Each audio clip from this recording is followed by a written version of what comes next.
The Warriors are my sleepers to win it all. Here's why. I mean, the determination, the want, the will that I saw out of Steph Curry, that light-skinned brother with the green eyes last night. For 3.5 quarters, I thought Denver was going to eventually pull away with this game. For him to step up and do what he did, and they are my sleepers to win it all. With 21 seconds left in overtime, Steph Curry dropped 7 straight points to seal the win. A cold reminder to the entire NBA why he's still the greatest shooter alive. Sleep on the Warriors? Big mistake. Green setting multiple screens for Curry, who fires and hits and ties the game. Thursday night at the Chase Center, the Golden State Warriors edged the Denver Nuggets 137-131 in a thrilling overtime showdown. And it took everything they had to pull it off.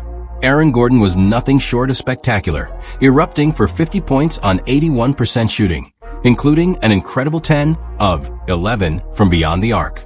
Denver looked poised to steal one on the road, but when the dust settled, it was Steph Curry standing tall once again, reminding everyone why he's still one of the greatest to ever touch a basketball. Curry dropped 42 points, hitting the game-tying 3 with 21.9 seconds left in regulation before completely taking over in overtime. At 37 years old, he's showing zero signs of slowing down. With Jimmy Butler joining the mix and a rejuvenated supporting cast around him, the Warriors suddenly look like a team in full win now mode. Veterans with rings, pride, and one last championship push in their sights. Their core is overflowing with experience. 39-year-old Al Horford, 37-year-old Curry, 36-year-old Butler, and 35-year-old Draymond Green. That's a lot of mileage, but it's also a ton of championship DNA. Surrounding that core is a hungry, balanced group bringing youth and energy. Jonathan Kuminga finally looks fully committed and engaged. Brandin Podziemski has become a locker room favorite with his effort and confidence. Moses Moody is evolving into the perfect glue guy, a selfless, high IQ player who fits seamlessly alongside the stars. Add in dependable role players like Buddy Hield and Gary Payton too, and this roster looks deeper and more versatile than many expected. Let's rewind to how it all unfolded. The Nuggets came out firing, taking a 31-27 lead after the first quarter, then exploding for 39 points in the second to build a 70-61 halftime advantage. Gordon was red hot from deep, and Denver seemed ready to blow the game wide open. But Golden State, showing the grit that's defined their dynasty, punched right back. The Warriors outscored Denver 33-24 in the third quarter, shifting momentum and tightening up defensively. What had been easy buckets for Denver in the first half suddenly disappeared. The fourth quarter turned into a slugfest, both teams trading baskets, neither backing down. Then came Curry's moment.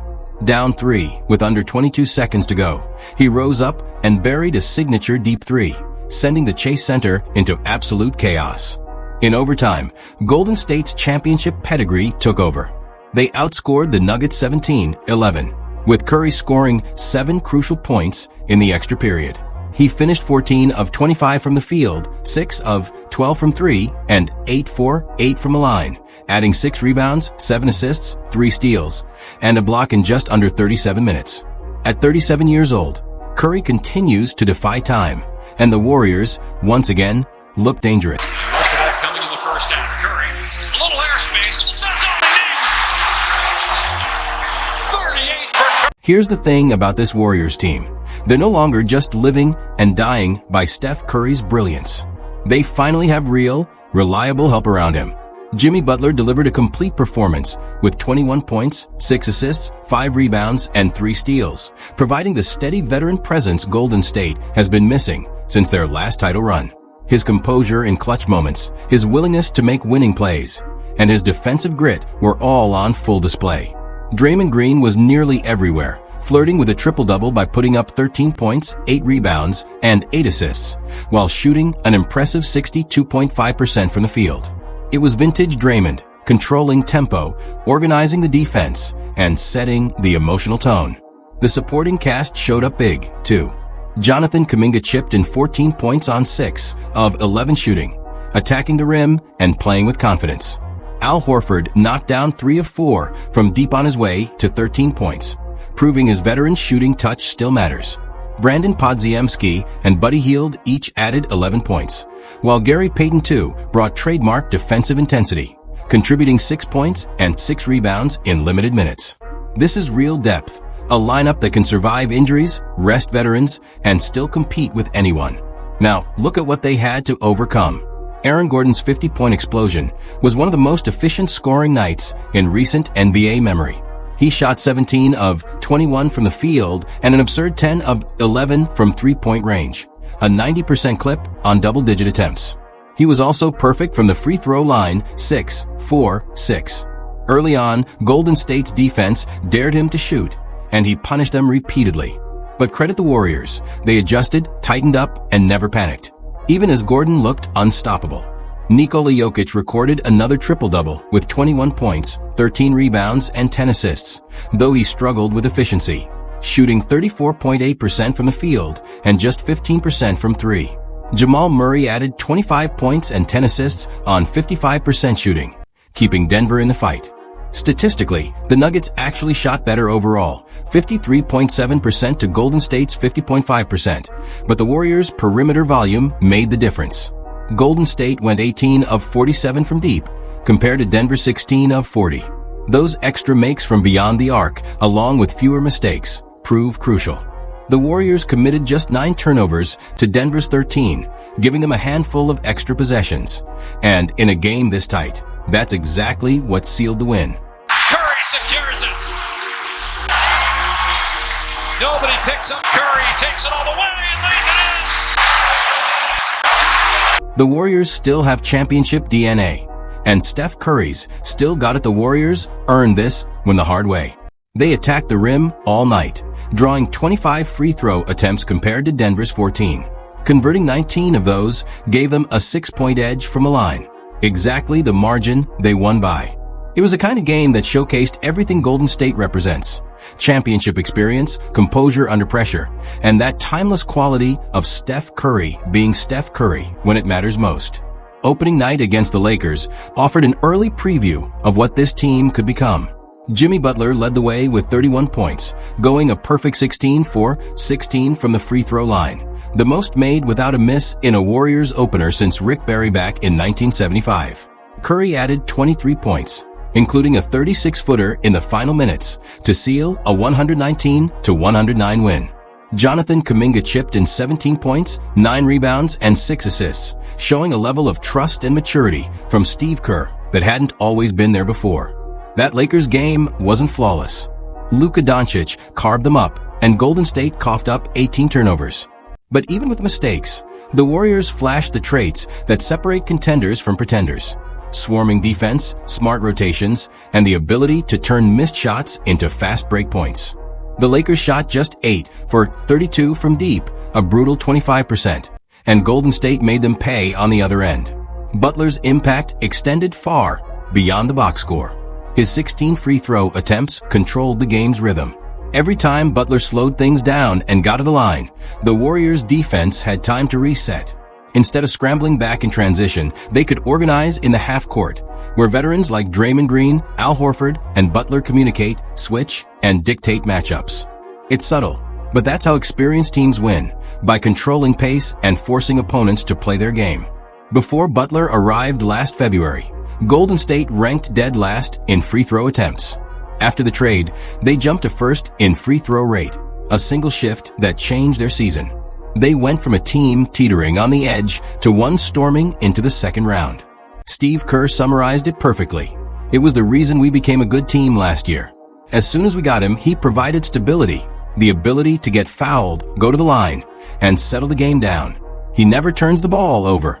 He just controls the game out there for us. We need that. Kerr's comments echo a consistent theme in every Warriors title run. The chaos of Curry and Draymond is what makes them dangerous, but that chaos has always needed balance.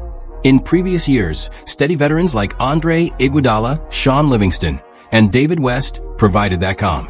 Now, Butler fills that same role while still being capable of carrying a team offensively. He can slow the tempo, create contact, and generate offense even when the Warriors' motion system stalls. In essence, he gives structure to their chaos. According to Poly Market Hoops, Curry just became the oldest guard in NBA history to score 20 or more points in a season opener against the Lakers. Then he followed it with 42 points in an overtime thriller against Denver. The question, of course, is how long he can sustain that level. At 37, turning 38 in March, the Warriors can't expect him to go full throttle for all 82 games. The goal has to be preservation. Last season's injury against Minnesota derailed their playoff push. That can't happen again. The difference this year is help. Butler can take over offensively when Curry rests. The supporting cast is deeper. Kuminga and rookie guard Will Richard are showing promise. Al Horford adds size and experience. Gary Payton too brings defense and energy off the bench. If those pieces continue to step up, Curry won't have to shoulder the full burden every night. And that's exactly how Golden State keeps him fresh for the postseason. Kuminga's evolution, in particular, has been vital. After an offseason filled with trade rumors and tense contract talks, he signed a 2-year, $48 million deal with a team option. The short-term nature of the contract fueled speculation that he could still be moved before the February 5th trade deadline. But through the first 2 games, he's making a strong case to stay. Against the Lakers, he started slow, missing 5 of his first 6 shots and committing 2 turnovers in the first half. Yet Kerr stuck with him, and Kuminga rewarded that trust. He scored 13 second-half points on perfect 5-4-5 shooting, including 3 straight triples in the third quarter. Against Denver, he followed it up with 14 efficient points, plus sharp defense and strong rebounding. Kuminga's growth has less to do with stats and more with mindset. He's no longer trying to outshine Curry. He's learning how to play off him.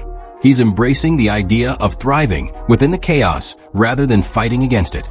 At halftime of the Lakers game, Kerr reportedly reminded the team to use Curry's gravity to their advantage. Kuminga did just that, setting screens, slipping into open lanes, and popping out for threes when defenders chased Curry over the top. Those are the plays that turn potential into production. He's always had elite athletic tools. The sky-high ceiling was never in doubt, but his floor used to be shaky. Now, that floor has risen dramatically. He's playing within the system, defending without fouling, and making quick, decisive reads. With this version of Kuminga, Golden State gets both energy and reliability, 2 things they've desperately needed from their young players. The bigger question, though, is whether the Warriors have enough around Curry to truly contend. Last season, their offense was elite only when he played.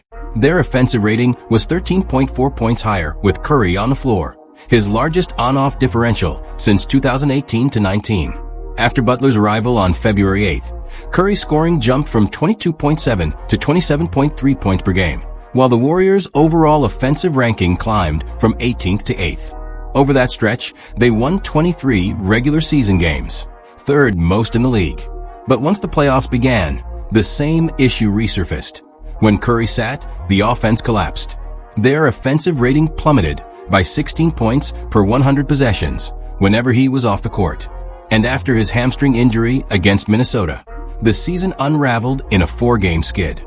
Still, the foundation remains championship caliber. With Curry, Butler, and Draymond Green anchoring the line,